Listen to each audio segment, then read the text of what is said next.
देखिए सद्दाम के वक्त भी यही खामोशी थी, बल्कि सद्दाम के ऊपर जब हमला करने निकले थे तो दुनिया के 78 ममालिक जो थे उनमें अमेरिका के खिलाफ जुलूस निकला था, और सबसे बड़ा जुलूस जो था वो लंदन शहर में निकला था, जिसमें 1 मिलियन लोग शामिल थे, जिसमें जॉर्ज कैलवे जो था उसका साम था।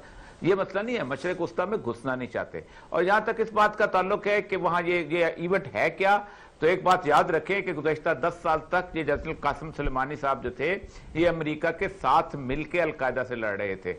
अमेरिका की हुकूमत थी, अमेरिका की कमांडर्स के साथ एक कमांडर में से एक कमांडर थे। अब मसला सारा ये बिल्कुल ऐसे ही है कि कल को अमेरिका नाराज हो जाए और अशरफ गनी को मार दे अफगानिस्तान के अंदर अपने किसी बंदे को। ये उनकी आपस की लड़ाई है। पाकिस्तान का बिल्कुल ठीक स्टेटमेंट है। पहली बात तो यह है कि ईरान इराक में क्या कर रहा था या ईरान शाम में क्या कर रहा था। अगर अमेरिका को इजाजत नहीं है तो फिर ईरान को भी इजाजत नहीं है किसी और जगह जाने की। लेकिन सर उसूल की बात फिर भी यही है कि वो अमेरिकी सरजमीन पर तो नहीं थे ना, वो अगर इराक उस पर कोई एक्शन ले तो एक अलग बात है। वो अमेरिकी सरजमीन, वो अमेरिका वहां पर मौजूद है, अमेरिका उस हुकूमत के अंदर मौजूद है, अमेरिका की बनाई हुई बगदाद की हुकूमत है, अमेरिका की बनाया हुआ आईन है, अमेरिका का बनाया हुआ कॉन्स्टिट्यूशन है। लेकिन जिनकी सरजमीन पर ये हुआ है उन्होंने खुद कंडेम किया है, इराकी हुकूमत मजम्मत कर रही है। वो उसकी एक वजह है। वज़ीर आज़म जो कह रही है शैला बिल्कुल ठीक, वज़ीर आज़म जनाजे में शरीक हुए। मैं अर्ज कर रहा हूं उसकी एक वजह है ना। उसकी वजह यह है कि अमेरिकन और ये दोनों मिलके वहां लड़ रहे थे दाइश और अलकायदा के खिलाफ, और बहुत ठीक था। अमेरिका के साथ मिलकर लड़ रहे थे। अमेरिका के 90% अमेरिका के जो हैं कंसल्टेंट वहां बैठे हुए अभी तक, उसी हुकूमत का हिस्सा है। क्या बगदाद की हुकूमत अमेरिका से रहता है, मुख्तलिफ है? नहीं है। ये हम लोगों को बेवकूफ बनाया जा रहा है, हम पूरी उम्मत को बेवकूफ बनाया जा रहा है कि हम अमेरिका के खिलाफ लड़ते हैं। आप मुझे बताइए इस पूरे अरसे के अंदर किसने एक अमेरिकी को मारा है, किसने एक इसराइली को मारा है? वहां पर इराक में मुसलमान मारे जा रहे हैं या शिया मारे जा रहे हैं या सुन्नी मारा जा रहा है।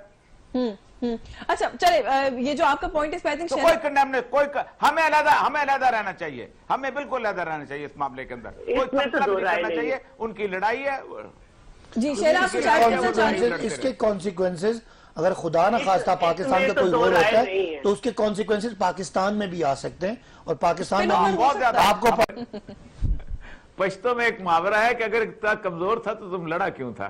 तो असल मसला यही है। तो वो बड़ा मशहूर मुहावरा है कि फिर लड़ा क्यों था भाई। मसला यह है कि जब तक एक देखिए रिटोरिक था उनका, वो चल रहा था। उसकी वजह यह है कि पिंडी से लेकर लाहौर तक जब उन्होंने जीटी रोड पे जुलूस निकाला है वापस आते हुए, तो उनको अंदाजा नहीं था कि उस वक्त उनकी अपनी गवर्नमेंट बैठी हुई थी, तमाम डिप्टी कमिश्नर अपने थे, तमाम पुलिस के एसपी अपने थे, सीसीपीओ आरपीओ सब अपना था।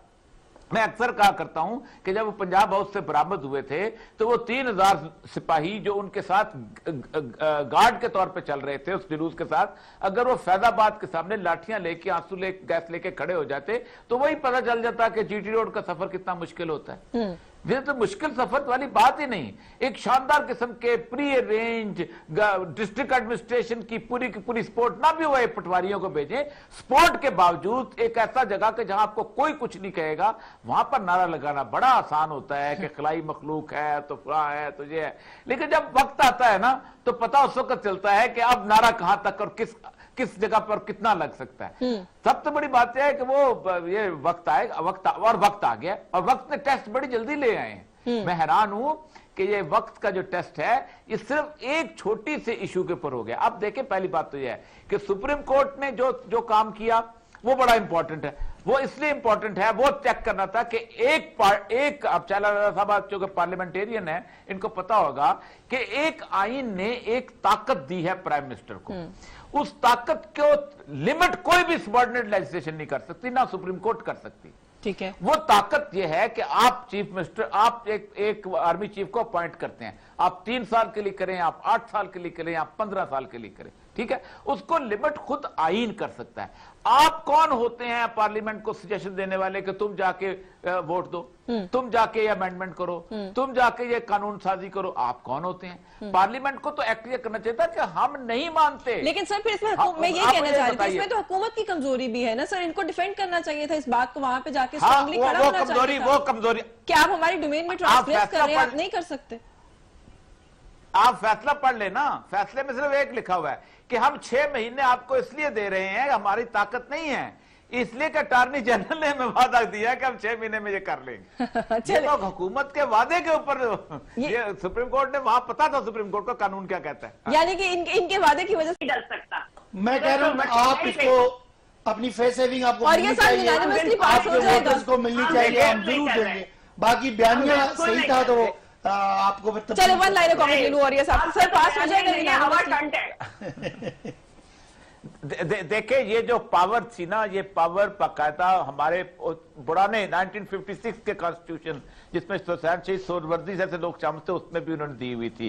जुल्फकार अली भुट्टो साहब के जो आइन था उसमें भी उन्होंने 1973 के कॉन्स्टिट्यूशन में थी और उन्होंने जानबूझकर इसलिए रखी थी। आपको पता है कि जमहूरी तौर पे पीपल्स पार्टी ने ही एक्सटेंशन का हक ये इस्तेमाल किया था सबसे पहले, यूसुफ रजा गिलानी के जमाने में कहता, उनको पता था कि आइन के अंदर ये सूरत हाल मौजूद है। इनको बताते खुद जाके सुप्रीम कोर्ट में उस वक्त कह देना चाहिए था कि आप इस मामले को छेड़ ही नहीं सकते हो किसी तौर पर भी।